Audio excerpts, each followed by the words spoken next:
پیارے بھائی بہن، اب ہم آگے بڑھیں گے اور پڑھیں گے متی کی انجیل باب 9 اور اس کی آیت 32 اور 33۔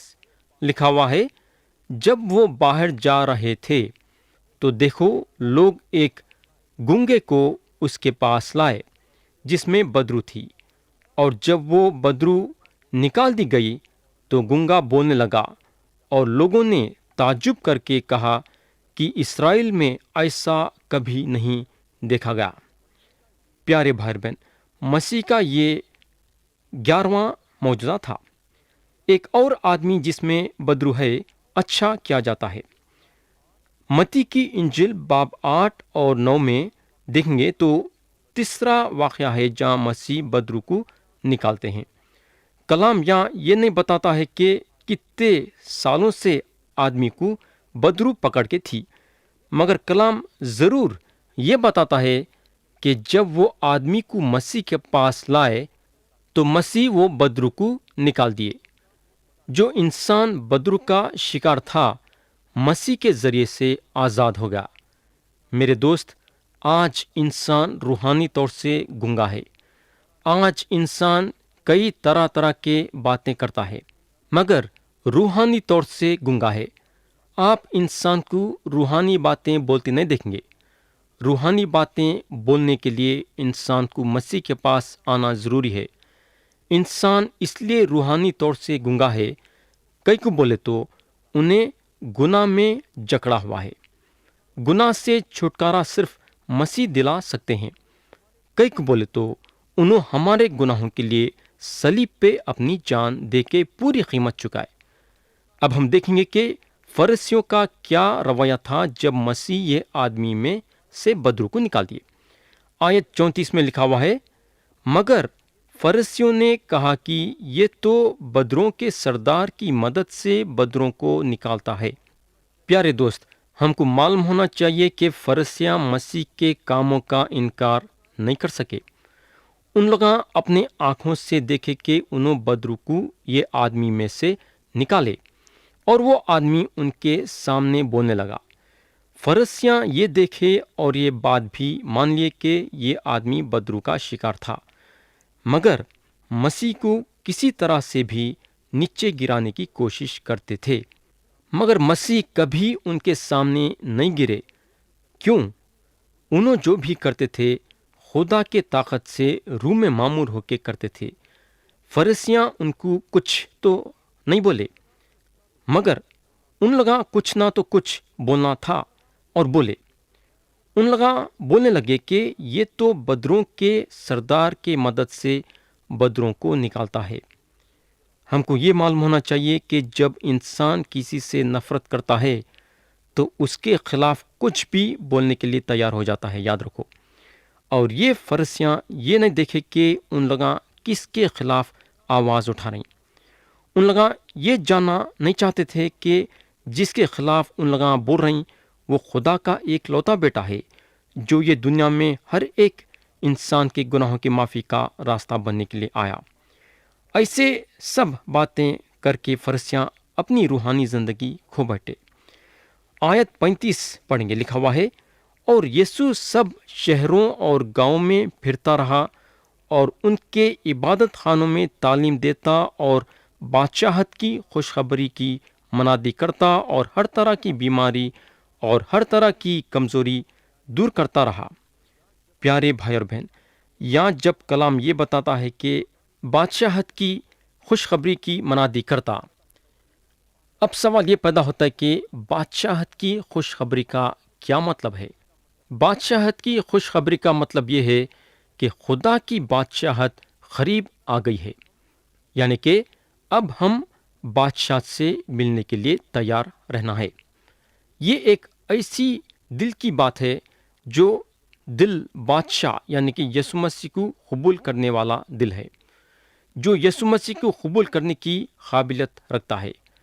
کلام آگے یہ بتاتا ہے کہ یسوع مسیح ہر طرح کے بیماری کو دور کرے۔ یہ پکی بات ہے کہ ہزاروں لوگاں مسیح کے ذریعے سے جسمانی شفا پائے۔ ہم کو معلوم ہونا چاہیے کہ یسوع مسیح ڈاکٹروں کے ڈاکٹر ہیں۔ یہ پکی بات ہے کہ آج جو کوئی بھی اپنی بیماری سے شفا پا رہا ہے وہ یسوع مسیح کے ذریعے سے۔ کوئی ڈاکٹر یا کوئی حکیم یا کوئی دوا ایک آدمی کو ٹھیک نہیں کر سکتی جب تک کہ مسیح کے شفا کا ہاتھ وہ آدمی پہ نہیں رہا۔ مگر انہوں چاہتے ہیں کہ ہم ڈاکٹر کے پاس جائیں، دوا کھائیں۔ ڈاکٹروں کو عقل اور سمجھ دینے والے انہوں ہیں۔ ہم ڈاکٹر کے پاس جانا چاہیے اور دوا بھی کھانا چاہیے۔ ہم جب ڈاکٹر کے پاس جاتے ہیں تو یہ بات اپنے دماغ میں ضرور رکھنا کہ ڈاکٹر کی عقل اور سمجھ ایک حد تک ہے، وہ حد کے باہر انہیں نہیں جا سکتا، مگر ہمارے مسیح کی کوئی حد نہیں ہے۔ ہم یہ بھروسہ رکھ سکتے ہیں کہ انہوں جو بھی ہمارے لیے کریں گے وہ ان کے مرضی میں ہوتے ہوئے کریں گے۔ ہم بس یہ دیکھنا کہ کیا ہم اپنے آپ کو ان کے حوالے کرے ہیں کیا۔ ہو سکتا ہے کہ آپ بیمار ہوں گے اور مسیح چاہتے ہیں کہ آپ 1 سال کے بعد شفا پائیں۔ کیا آپ ان کی یہ مرضی کو اپنی زندگی میں قبول کرنے کے لیے تیار ہیں کیا؟ آیت 36 پڑھیں گے، لکھا ہوا ہے، اور جب اس نے بھیڑ کو دیکھا تو اس کو لوگوں پر ترس آیا، کیونکہ وہ ان بھیڑوں کی مانند جن کا چرواہا نہ ہو، خستہ حال اور پراگندہ تھے۔ پیارے بھائی بہن، خدا کے جو بادشاہاں اور حکومت کرنے والے لوگ تھے چرواہے تھے۔ موسیٰ اور داؤد دونوں چرواہے تھے۔ خدا کے لوگوں کو لے کے آگے بڑھنے سے پہلے ان لوگاں چرواہے تھے، یاد رکھو۔ موسیٰ اپنے سسر کے بھیڑ بکریوں کو چراتے تھے اور داؤد اپنے باپ کے بھیڑ بکریوں کو چراتے تھے۔ یسوع مسیح ایک اچھا چرواہا تھے۔ ان کا دل حلیم تھا، ان کے دل میں ترس اور رحمت تھی۔ میرے دوست، اپنے کلیسیا کو آگے لے کے چلنے والے کا دل ایسا ہی ہونا چاہیے۔ اب ہم متی کی انجیل باب 9 کے آخری آیتیں پڑھیں گے، یعنی کہ 37 اور 38۔ لکھا ہوا ہے، تب اس نے اپنے شاگردوں سے کہا کہ فصل تو بہت ہے لیکن مزدور تھوڑے ہیں، پس فصل کے مالک کی منت کرو کہ وہ اپنی فصل کاٹنے کے لیے مزدور بھیج دیں۔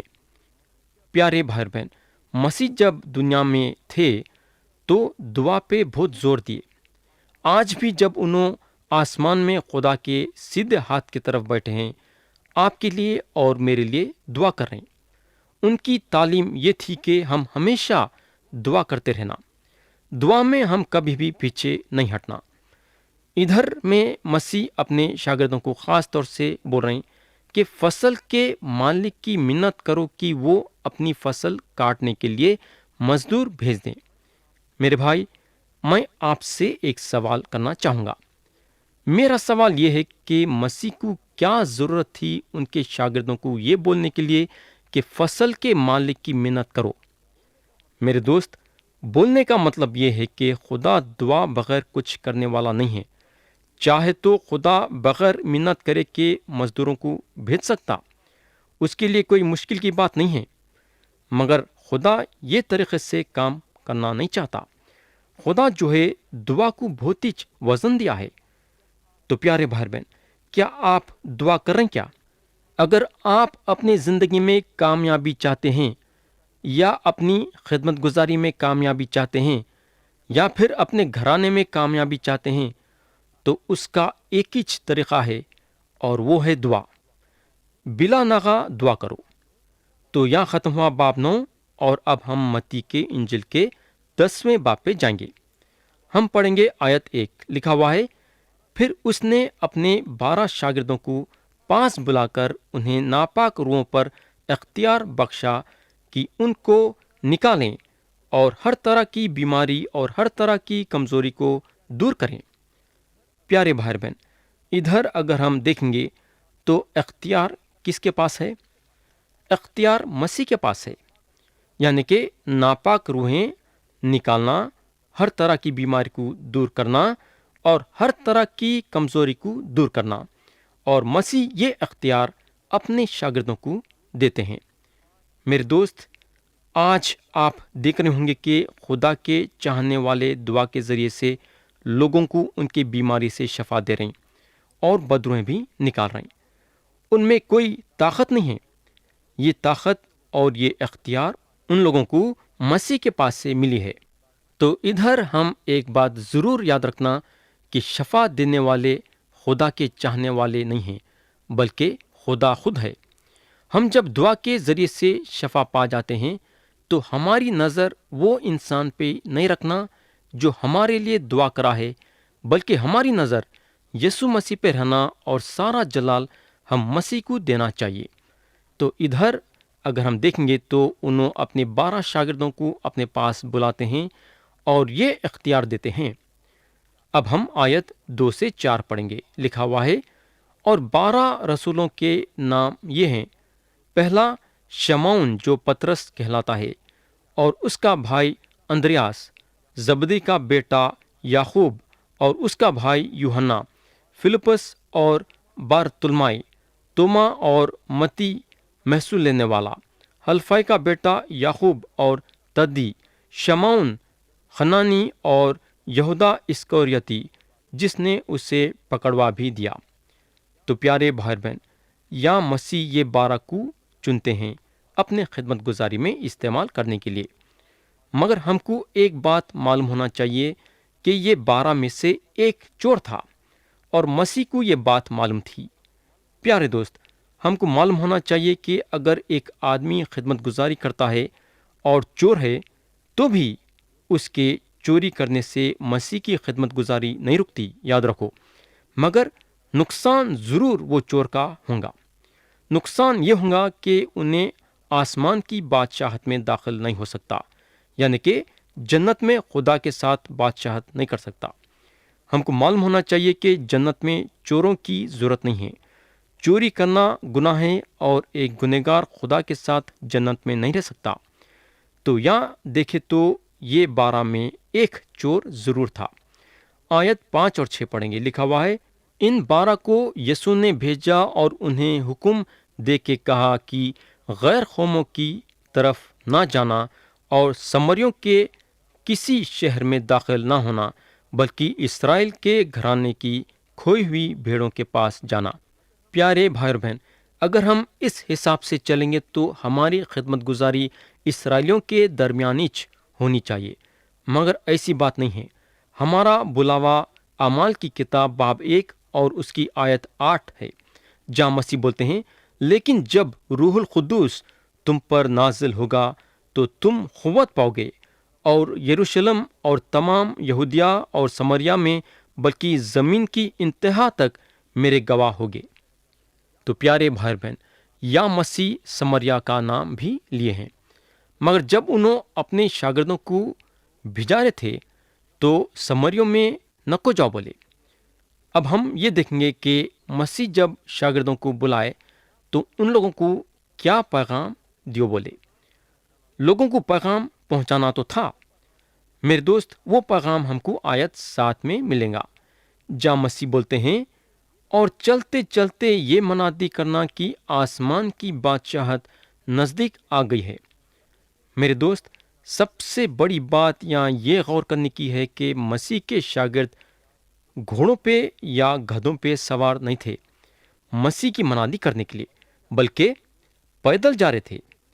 وہ زمانے میں لوگ گھوڑوں پہ یا گدھوں پہ سواری کرتے تھے، مگر یہاں ان کے شاگرد پیدل چل رہے تھے۔ ادھر جو پیغام مسیح دیے تھے وہ آسمان کی بادشاہت کے بارے میں تھا، یعنی کہ گناہوں کی معافی اور ہمیشہ کی زندگی۔ لوگ خدا سے دور ہو گئے تھے اور دنیا داری اور بت پرستی میں لگ گئے تھے۔ مسیح ان کے شاگردوں کے ذریعے سے بتانا چاہ رہے تھے کہ انہوں یہ دنیا میں آئے ہیں لوگوں کے گناہوں کو معاف کرنے کے لیے اور ہمیشہ کی زندگی دینے کے لیے۔ پیارے دوست، اگر آپ یسوع مسیح پہ ایمان لائے ہیں تو آپ مسیح کے پیغام کو گمراہ لوگوں کے پاس پہنچانا ہے۔ یاد رکھو، مسیح آپ کو چنے ہیں نجات دینے کے لیے اور ساتھ ساتھ ان کی خدمت گزاری کرنے کے لیے۔ مسیح کا پیغام آپ کو لوگوں تک پہنچانا ہے۔ اب ہم دیکھیں گے کہ مسیح اپنے شاگردوں کو اور کیا بولتے ہیں۔ آیت 8 میں لکھا ہوا ہے، بیماروں کو اچھا کرنا، مردوں کو جلانا، کوڑیوں کو پاک صاف کرنا، بدروں کو نکالنا، تم نے مفت پایا مفت دینا۔ یا مسیح 4 چیزوں کا نام لیے ہیں۔ نمبر 1، بیماروں کو اچھا کرنا۔ نمبر 2، مردوں کو جلانا۔ نمبر 3، کوڑیوں کو پاک صاف کرنا۔ نمبر 4، بدروں کو نکالنا۔ ہم کو معلوم ہونا چاہیے کہ یہ 4 کام کرنا انسان کی بس کی بات نہیں تھی، نہ ہے، نہ کر سکتا، مگر مسیح جب اختیار دیتے ہیں تو ہمارے زندگی سے ان کا کلام پورا ہوتا ہے۔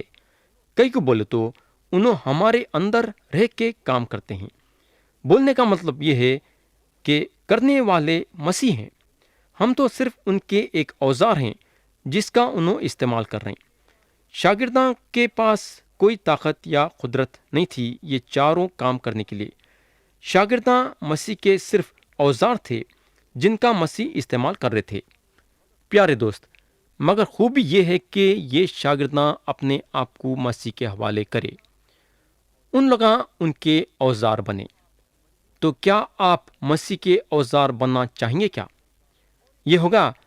اور ایک چیز یہاں مسیح جو بولتے ہیں وہ یہ ہے کہ تم نے مفت پایا، مفت دینا۔ مسیح جو ہے اپنے شاگردوں کو یہ ساری چیزیں مفت میں دیے۔ بیماری کو شفا دینے کے لیے، یا مردوں کو جلانے کے لیے، یا کوڑیوں کو پاک صاف کرنے کے لیے، یا بدروں کو نکالنے کے لیے شاگردوں کو خریدنا نہیں پڑا، بلکہ مسیح یہ قابلیت ان لوگوں کو مفت میں دیے۔ مسیح کا بولنے کا مطلب یہ ہے کہ جب تم کسی بیمار کو شفا دیتے ہیں تو اس کے پاس سے پیسے لینے کی کوشش مت کرو۔ آپ شاید نہیں لیتے ہوں گے، مگر کئی لوگ ہیں یہ دنیا میں، جب آپ کے دعا سے شفا پا جاتے ہیں تو آپ کو پیسے دینا چاہتے ہیں اور آپ پیسے لیتے ہیں، مگر اس وقت بھی ہم یہ دیکھنا کہ ہم کو مفت میں دینا ہے، اور اگر انہیں دیتا بھی ہے تو اس کے پاس سے پیسے نہیں لینا۔ آیت 9 پڑھیں گے۔ مسیح بولتے ہیں، نہ سونا اپنے کمر بند میں رکھنا، نہ چاندی، نہ پیسے۔ میرے دوست، مسیح شاید یہ چاہتے تھے کہ ان کے شاگرد ایمان کے ساتھ جئیں۔ سونا، چاندی یا پیسہ ہمارے دل و دماغ کو پلٹاتا ہے، اور جو خدمت گزاری میں ہم مصروف رہنا چاہیے وہ خدمت گزاری سے ہماری آنکھ ہٹ جاتی۔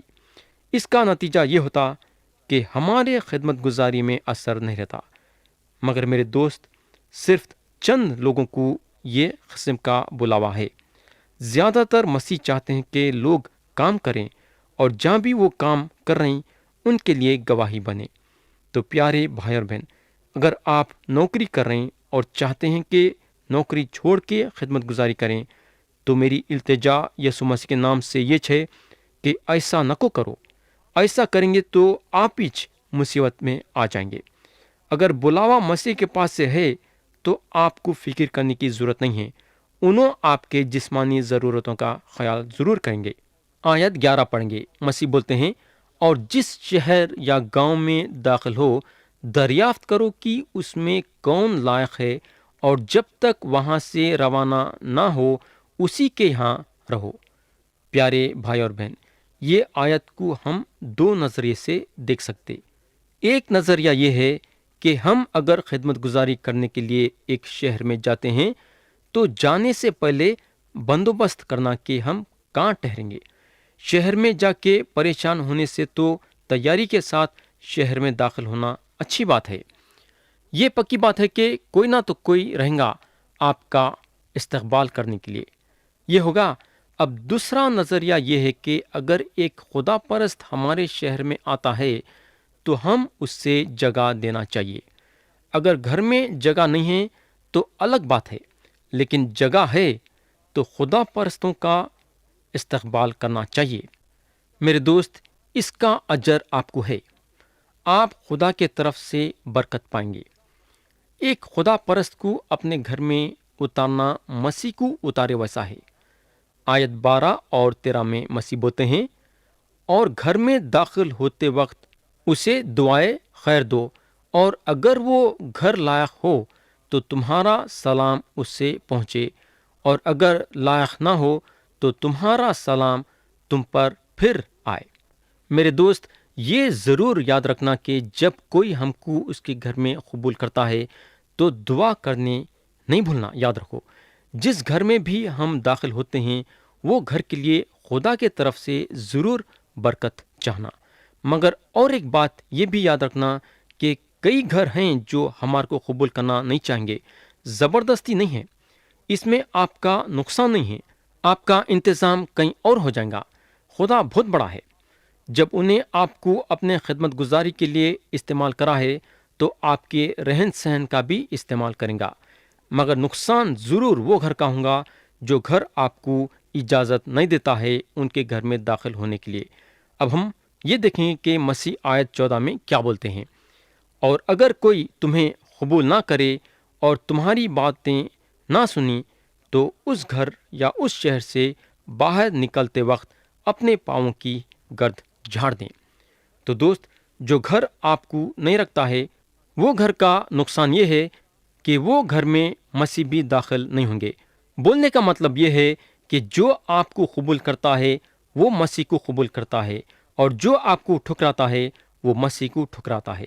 تو پیارے بھائی اور بہن، خدا ہم سب کو آج کے کلام کے ذریعے سے برکت دے. یسوع مسیح کے نام سے آمین.